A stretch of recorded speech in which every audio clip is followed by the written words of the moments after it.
आज मिहिर वीरानी अपने घुटनों पर है, अपनी पत्नी को वापस ले जाने की भीख मांग रहा है। लेकिन क्या एक सच बरसों के जख्मों को भर पाएगा?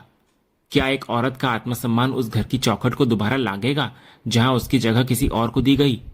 आज रिश्तों की शतरंज पर जीत और हार के मायने बदलने वाले हैं। क्या तुलसी अपनी खुशियों के लिए अपने असूलों से समझौता करेगी? चलिए जानते हैं आज के इस बेहद भावुक एपिसोड में क्या हुआ। तो सीन की शुरुआत में मिहिर घुटनों के बल बैठकर तुलसी के सामने अपना दिल खोलता है। वो तुलसी से शांति निकेतन और उसकी जिंदगी में वापस आने की विनती करता है। उसे लगता है कि अब जब सच सामने आ गया है कि उसके और नैना के बीच कुछ नहीं हुआ था तो तुलसी मान जाएगी। वो बताने लगता है कि नैना ने उसकी अच्छाई का फायदा उठाया और उसे मैनिपुलेट किया क्योंकि वो नशे में था। लेकिन तुलसी एक ऐसा जवाब देती है जो मिहिर के होश उड़ा देता है। वो साफ इनकार कर देती है। तुलसी एक बहुत बड़ा और चुभने वाला सवाल पूछती है कि मिहिर ने नैना की बात इतनी आसानी से क्यों मान ली। उनकी दोस्ती में ऐसा क्या था कि मिहिर को लगा कि उनके बीच कुछ हो सकता है। इसके बाद तुलसी मिहिर को मर्द और औरत के विश्वास के बीच का बड़ा अंतर समझाती है। वो कहती है कि एक मर्द के लिए रिश्ता टूटना तब होता है जब दूसरी औरत के साथ संबंध पूरी तरह कायम हो जाए, लेकिन एक औरत का भरोसा उसी पल टूट जाता है जब उसका पति किसी दूसरी औरत के बारे में सोचने की गुंजाइश भी रखता है। तुलसी मिहिर के झूठ पर सीधा हमला करती है। वो पूछती है कि अगर नैना ने उसे झूठ बोला भी था तो मिहिर ने घर आकर सच क्यों नहीं बताया। वो खुलकर कह सकता था कि वो नशे में था और नैना की जान बचा रहा था, लेकिन उसने झूठ बोला और तब तक बोलता रहा जब तक तुलसी ने उसे खुद नैना के साथ रंगे हाथों नहीं पकड़ लिया।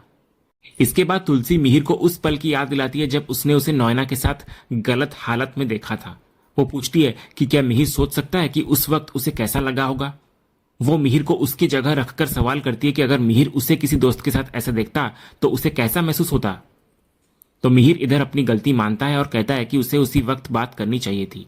वो सफाई देता है कि उसे समझ नहीं आ रहा था कि कैसे बताए और उसे कुछ याद भी नहीं था, इसलिए वो परी की शादी का इंतजार कर रहा था। यहां हम देखते हैं कि तुलसी ने साबित कर दिया कि सच सामने आने से धोखा नहीं मिटता। मिहिर का झूठ और छिपाना ही रिश्ते की असली दरार थी। अब मिहिर के पास कोई बहाना नहीं बचा है। इसके बाद तुलसी मिहिर को याद दिलाती है कि उसे सब कुछ याद था, इसलिए उसने झूठ बोला। जितना याद था उसके लिए उसने झूठ बोला।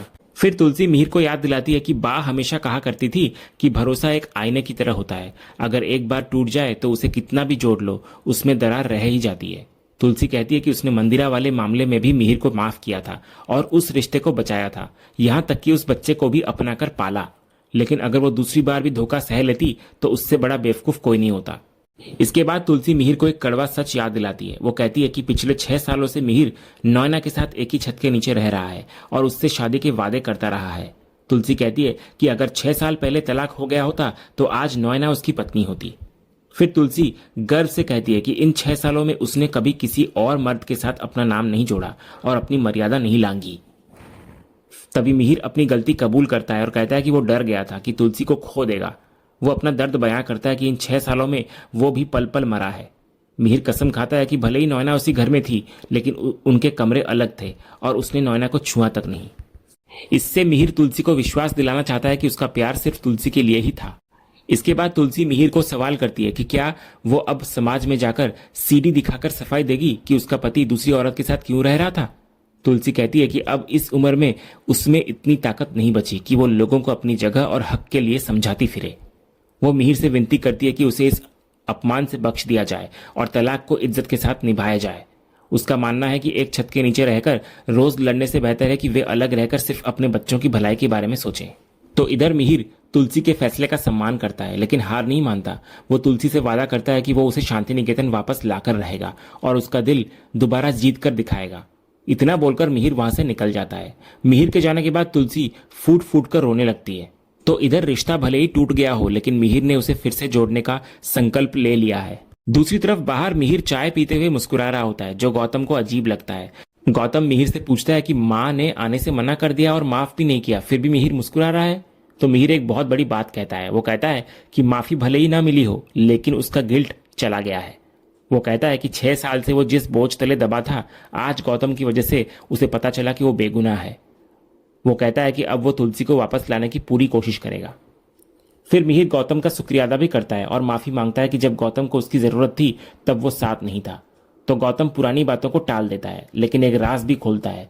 वो बताने लगता है कि उसे नकुल को यूएस भेजने का एक आसान लेकिन गलत मौका मिला था, लेकिन मिहिर और तुलसी की परवरिश ने उसे रोक दिया और वो गलत नहीं कर पाया। हालांकि वो ये भी साफ कर देता है कि उसने अभी तक पूरी तरह अपने माँ और पापा को माफ नहीं किया है। फिर अंत में गौतम पूछता है मिहिर से कि अब मिहिर नॉयना का क्या करेगा। तो मिहिर कड़े शब्दों में कहता है कि वो वही करेगा जिसके वो लायक है। मिहिर के इस जवाब से साफ है कि नॉयना के खेल का अंत अब बहुत बुरा होने वाला है। इधर बाप बेटे के बीच की दूरियां कम हो रही है, लेकिन नॉयना के लिए अब मुश्किलें बढ़ने वाली हैं। वहीं दूसरी तरफ शांति निकेतन में परी बच्चों को होलिका दहन के बारे में समझा रही होती है। तभी मिहिर उत्साह के साथ वहां आता है और कहता है कि इस बार की होली बहुत स्पेशल होगी। वो महाराज जी को ऐसी भव्य तैयारी करने का आदेश देता है जो सालों से कभी हुई ना हो।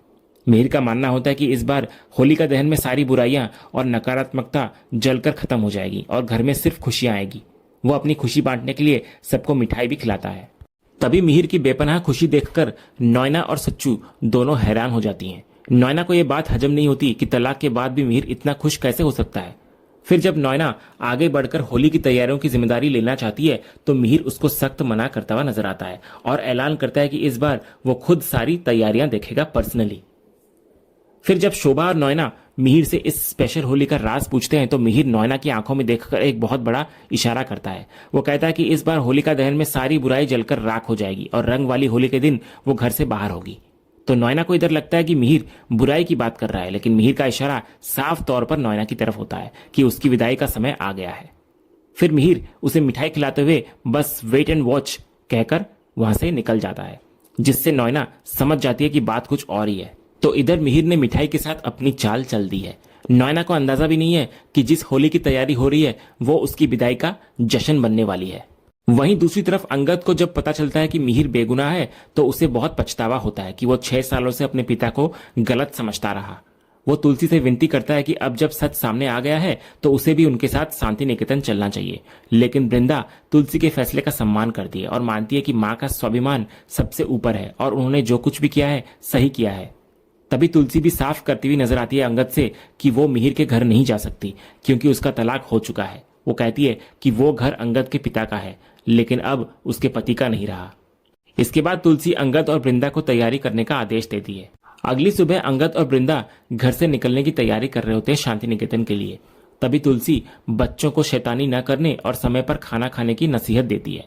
फिर बच्चे अपनी मां को याद करने की बात कहते हैं तो तुलसी उन्हें फोन करने और वीकेंड पर मिलने का वादा करती है। फिर शांति निकेतन जाने से पहले वृंदा बहुत दुखी हो जाती है और रोने लगती है। वो कहती है कि उसे ऐसा लग रहा है जैसे वो अपनी सगी माँ को छोड़कर जा रही है। तो तुलसी उसे चुप कराती है और मजाक में कहती है कि वो दुनिया की पहली बहू है जो सास के लिए रो रही है। तभी तुलसी वृंदा को एक बहुत अनमोल तोहफा देती है, अपने ठाकुर जी की मूर्ति। वो कहती है कि ठाकुर जी ने पूरी जिंदगी उसे संभाला, लेकिन अब वे वृंदा और उसके परिवार की रक्षा करेंगे। तुलसी उसको मुस्कुराते हुए जाने की सलाह देती है ताकि कोई अपशगुन ना हो। इसके बाद वृंदा वैष्णवी को मां का ख्याल रखने की जिम्मेदारी सौंपती है। फिर जैसे ही परिवार निकल जाता है तुलसी के सब्र का बांध टूट जाता है और वो अपने अकेलेपन में रोने लगती है, जिसे वैष्णवी संभालती हुई नजर आती है। दूसरी तरफ शांति निकेतन में अंगद और वृंदा के स्वागत की तैयारी हो रही होती है। इधर मिहिर बेचैन होकर तुलसी को फोन लगाता है और पूछता है कि अंगद वहां से निकला या नहीं। तो तुलसी कहती है कि निकलने से पहले तो फोन किया था।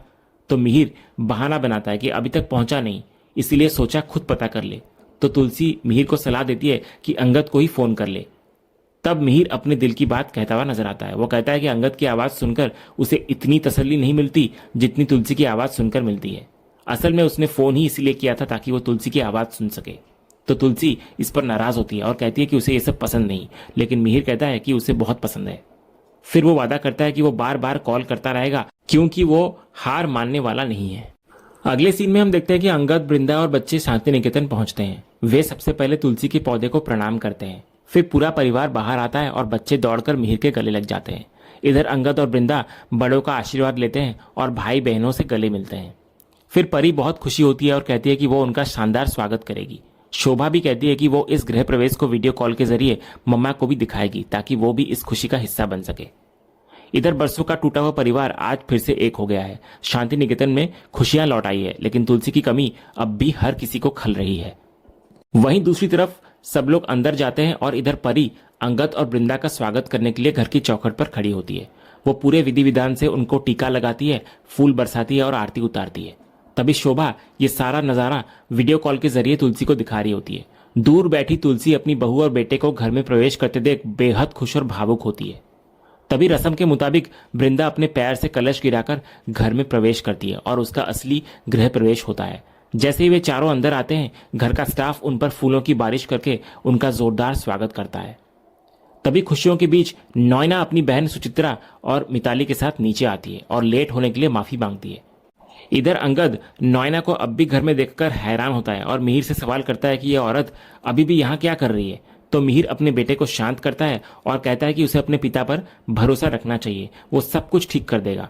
इसके बाद नॉयना आगे बढ़कर अंगद और वृंदा का स्वागत करती है और बच्चों को प्यार करती है, जिसे देखकर अंगद को गुस्सा और उलझन दोनों होती है। तभी तुलसी, जो वीडियो कॉल पर सब कुछ देख रही होती है, नॉयना को वहां देखकर दुखी हो जाती है। वो शोभा से बाद में बात करने का कहकर फोन रख देती है। फिर तुलसी मनी मन सोचती है कि नॉयना अभी भी वहीं पर है, यानी कुछ भी नहीं बदला। तो इसी अधूरेपन और कश्मकश के साथ आज का ये एपिसोड यहीं खत्म होता है। तो दोस्तों, आज का ये एपिसोड और इसका अपडेट आपको कैसा लगा? क्या आपको लगता है कि मिहिर सच में होली पर नॉयना को घर से निकाल पाएगा? अपनी राय हमें कमेंट बॉक्स में जरूर बताएं। अगर आपको आज का ये वीडियो पसंद आया हो तो वीडियो को लाइक करें, शेयर करें और हमारे चैनल को सब्सक्राइब करके बेल आइकन जरूर दबाएं, ताकि क्योंकि सांस भी कभी बहुत के अगले जबरदस्त एपिसोड का अपडेट आपको सबसे पहले मिले। धन्यवाद।